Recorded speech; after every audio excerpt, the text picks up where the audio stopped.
Hi there, welcome back to the YouTube channel. Back again with yet another deck tech. And we're going a bit off the wall day because we're still looking at Jumpstart. And well, you all know what you're here for, so I might as well just show it. It's Ormos Archive Keeper. Now, this one is from the original Jumpstart set because none of the recent 2023 Jumpstart cards were available on MTGO. When they do, I'll probably look at them as well. But Ormos caught my eye. Because if you draw a card while your library has no cards in it, instead put 5+1/+1 counters on almost the Archive Keeper. So it's a way round of not dying when you've got nothing in your library. Really? That seems very weird to me. I mean, it's a 5-mana Sphinx, well, 6-mana Sphinx. It's 5/5 with flying and has another inbuilt ability of 1 and double blue, discard 3 cards with different names, draw 5 cards. Okay then, so really it's a empty your library blue deck, win the game type thing, because I think you can, and I think I've done it right. I really hope I've done it right, otherwise this is going to be a video where you can all laugh at me in the comments down below. So this is what today's deck looks like. Now, one thing I will say before I go too far into this, I have gone heavy on the mana base on the artifact side of things. So apologies if this has gone a bit up in price compared to some of the decks I have been doing. But this one, you really do need to develop your mana quickly to do the stuff you want to be doing. So that's with that, taking that into mind. 36 lands, mainly islands, as you can imagine.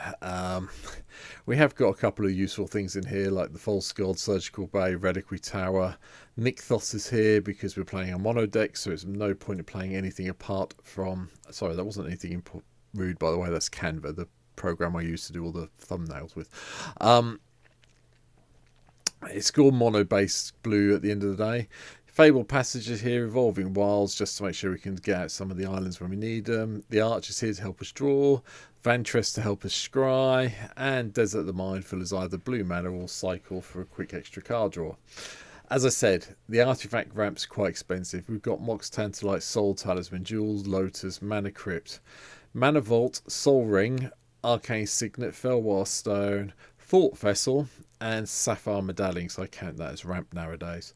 Alongside Thran Dynamo over here as well, just for even more ramp as we need it. And ramp we want, because we want to try and make sure we're drawing cards and emptying our library, hence the first non-ramp card we have is Wizard Class.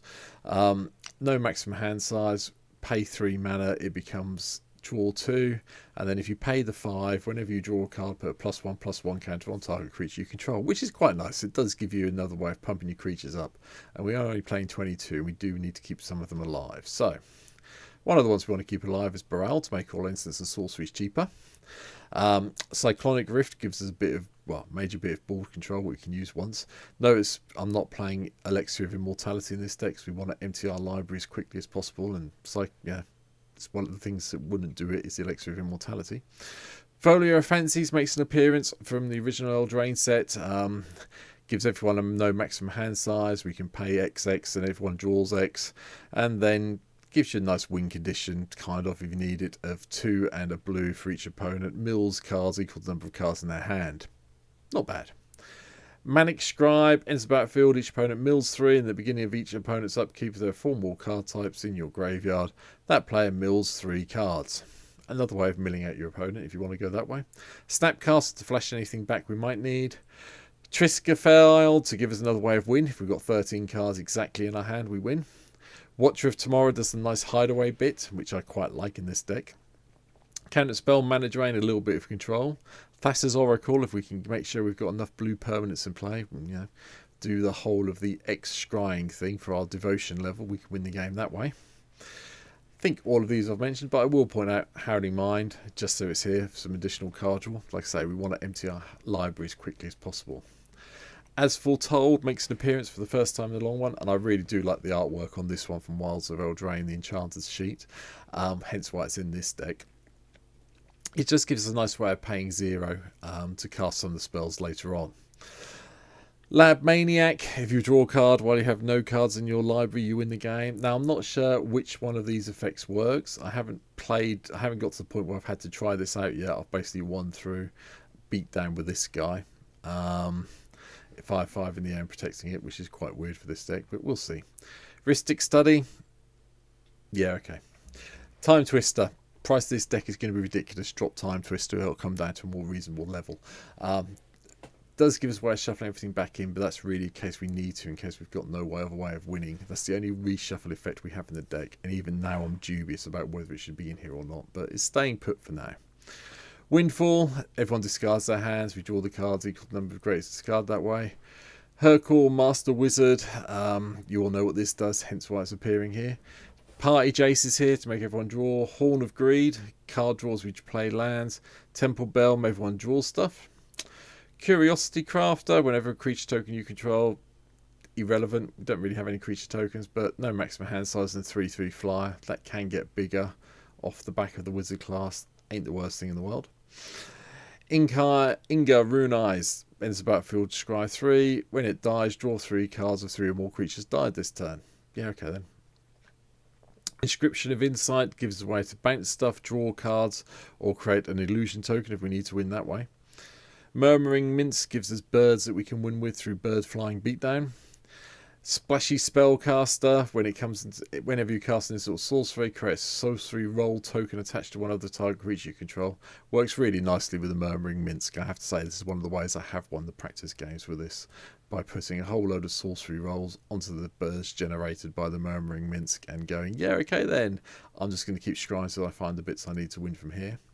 Wizards of Fae makes our instants and sorceries cost less, and we can cast sorceries as though they had flash, and it has Myriaded, which seems to be working on MTGO now, which is an upside. Archmage of Emeritus, whenever you cast a copy, an instant or sorcery, draw a card, more ways to draw cards. Bident of Thassa gives you a way to draw cards when your creatures deal damage. Teferi's Ageless Insight means you're drawing a lot of cards when you, apart from the first one each turn. Cryptic Command is Cryptic Command. Jace, Wielder of Mysteries, if you draw a card while you've got no cards in your library, you win the game. Yep.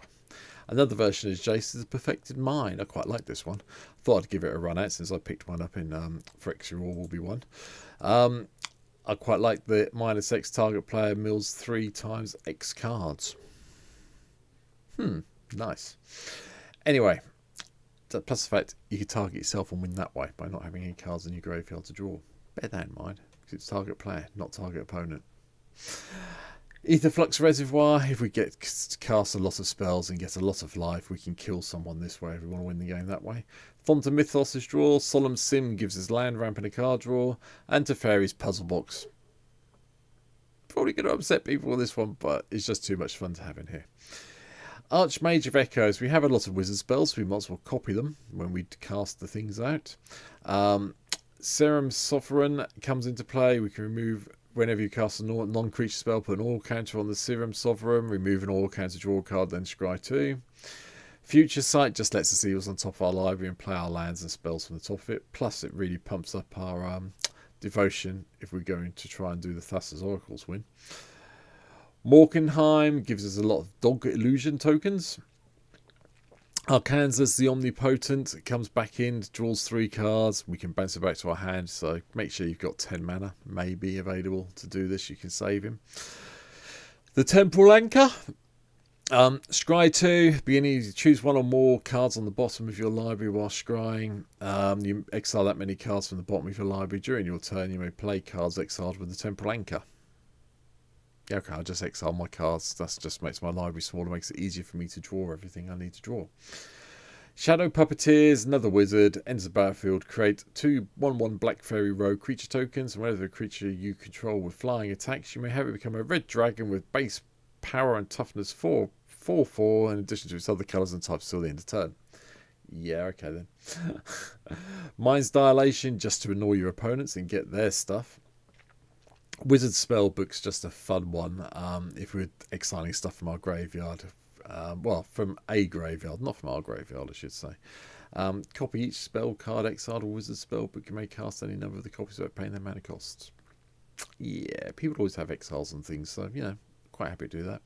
Copy that card, but you may cast a copy by paying 1 rather than paying its mana cost. Yeah, the trouble is you've got to have coloured mana. If you're exiling things, you really want to be, 1 to 9, you're just exiling a card and you've wasted the roll, basically. 10 to 19, paying 1 colourless mana, you're going to be able to play those spells quite regularly. Ancient Silver Dragon, it gives you a load of card draw and no maximum hand size. The Magic Mirror means that you have no maximum hand size and you get to draw more, which is what we want to be doing to empty our library. Ingenious Prodigy comes in from the brand new Wilds of Eldraine set. A blue X-spell creature. Never thought I'd ever say that in my life, to be honest. But yeah, why not? Another way of drawing cards. Blue Sun's Twilight, go and nick something if we need to. And if you gain control of that creature, if X is 5 or more, create a token that's a copy of that creature. That can help you. Bear that in mind, especially if you hit something like Birds of Paradise, you've got extra coloured mana. Or you could hit something really big and gribbly that's going to upset your opponents when you nick it. Blue Sun Zenith gets you to draw the cards, or gets an opponent to draw the cards and then shuffle their library. And Gadwick the Wizened, yes, you'll probably pay a lot for X for this to draw the cards and then tap things down when you cast blue spells. So yeah, non-land permanents, nice. But that's it. That's my little take on Ormos. I think it's quite a good, fun blue deck to play.